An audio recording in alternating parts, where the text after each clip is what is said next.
Hello and welcome back to new Kerbal Space Program video with Spaceship. So, I've done recently a SSTO video and I kind of got back into into designing and building SSTOs, and it is really fun endeavour, even though it is, like I said in the previous video, well, a slightly harder task, and in my opinion one of the challenges of Kerbal Space Program after you kind of are able to get to most parts without major issues. And let's be frank, SSTOs just look awesome, don't they? So here in today's video we're going to the Mun. Obviously, probably seen already and guessed that from the thumbnail, in an SSTO, and this SSTO has some resemblance to the other MK3 Mun SSTO.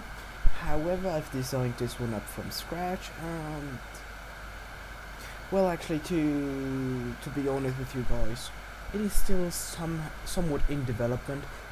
So the video I'm going to show you today is actually the third prototype, I guess. I don't really want to call it a full-scale production model already, because after doing this mission I still think there are a few, not major, but a few changes that should be made before I go with this SSTO to Duna. Because actually the plan of this SSTO, what the design is, or was, to build a Duna capable SSTO, and frankly it is Duna capable. Today we're just going to take it to the Mun as, like I said, a kind of general test flight, I guess, and just to LKO does not test its capabilities enough. So yeah, now to this footage on screen after four transfer burn that was divided by 4 separate burns at periapsis. We are now in the sphere of influence of the Mun and doing our lunar insertion burn and circularization burn. So we have already reached our goal and we still have plenty of fuel left, if you can see in the top right corner or on the left side column with the staging manual. So we have the decent amount of fuel, but since this SSTO is not just here to, you know, be able to get somewhere, as a matter of fact, yeah, we did that, it also has a small payload. Even though we could build a better payload, but still we have a small satellite as a payload in the cargo bay that can be deployed somehow, somewhat space shuttle like, with a robotic arm, which is kind of a funny thing. And we can further develop our communications array, or communications array around the Mun, so we can have always some communication. But anyways, now coming in for the landing burn. So this is one thing that I kind of felt was a bit annoying. The thrust weight ratio of the nuclear engines was not enough to just slow us down. I had to toggle on the Rapier engines, and that's also why I've left more than enough fuel, well, more than just a droplet of oxidizer left, since I was planning to use the oxidizer for the last couple of meters of the descent. However, we had to use a bit more than that just to slow down and not crash into the surface, and later on the takeoff, having some oxidizer or high thrust engines is always very useful. So now we have here a touchdown, a bit bumpy. Maybe the placement of the landing gear could be improved upon, but generally speaking, rather good landing craft.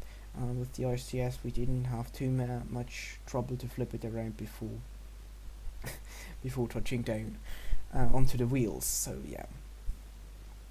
Now planting our mandatory flag, and after that posing for our mandatory screenshot. Even though there have been a couple of screenshots, I must admit there were a bunch of landing attempts, even though the biggest issue was not even landing the craft, I must say, but the previous attempt, I'd say, I planted the flag right next to the SSTO, and on takeoff we rolled over the flag, and then the Kraken was awakened, and boom, the entire thing just blew up. Well, half of the wing, one wing went missing, and then, without a wing, everything goes to the Marines, right? So yeah, but This time we've planted the flag a bit further out so that we're not going to accidentally roll over the flag, and this way we can avoid all the unnecessary troubles, I'd say. So this is definitely good. Now on rolling slowly but surely forward towards that little hill up front there, so we can use this hill as a ramp to jump up and have some vertical velocity, and then to clear the ground, because otherwise we would very well just bounce around and blow our engine ports up, or just the entire wing mount and whatever. So this is just a safer approach, so I always recommend you guys doing that, searching some slightly elevated position, and then just before you drop off the cliff or something, full thrust so you get some velocity, and now we're cleared, as you can see here. And this is really good. So now using the rapiers a couple of times with a few puffs, and then the remainder of the ascent into low lunar orbit will be used with the nuclear engines. And we have also some solar panels, so we have enough electricity for our crew. So yeah, so everything's looking fine, and generally speaking, this SSTO visually I think it is okay-ish, so not the best I've ever designed, but by far not complete ugly mess. And on the ascent, I don't know whether you've seen that during our ascent on Kuban, it was flying. You have to input a couple of times to not drop your nose too deep into the atmosphere back, but yeah.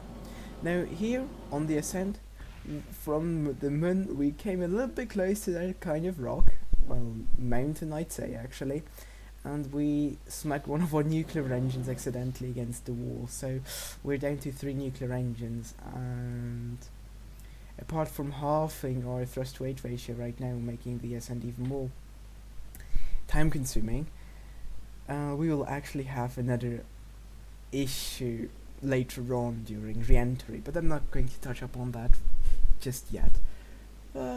After going to, leaving the sphere of influence of the Mun, we're back at Kuban doing multiple, I don't know, 5, 6 or 7 air braking passes, so I didn't want to dip the nose too deep into the atmosphere, but yeah. So just generally speaking, this is just my advice here, you can do whatever you want and figure it out yourself, but I like to go for the first air braking path around 55-ish kilometers, and then just steadily drop it down until you're in a eccentric but still kind of low orbit. For the final 1 or 2 passes, I'd say you go for 40 to 38 kilometers of altitude in order to slow down sufficiently. Because it's at one point, if you're already in a pretty low orbit around Kuban, going at 50 kilometers altitude doesn't really change your apoapsis, and it's just a waste of time, since you're going to spend quite a decent amount of time inside the atmosphere, and you're limited to the 4 times regular speed warp. Now, to this small other thing that I've touched upon on the Mun landing, or just about around the Mun, now that we've lost one of our engines, however, well, they are not really useful for landing here in terms of thrust capabilities, but in terms of drag and mass distribution. And this was really not unstable, I'm saying it's wrong. It was prone to pitching, or when pitching, it was always initiating a slight roll, and that was kind of difficult to handle.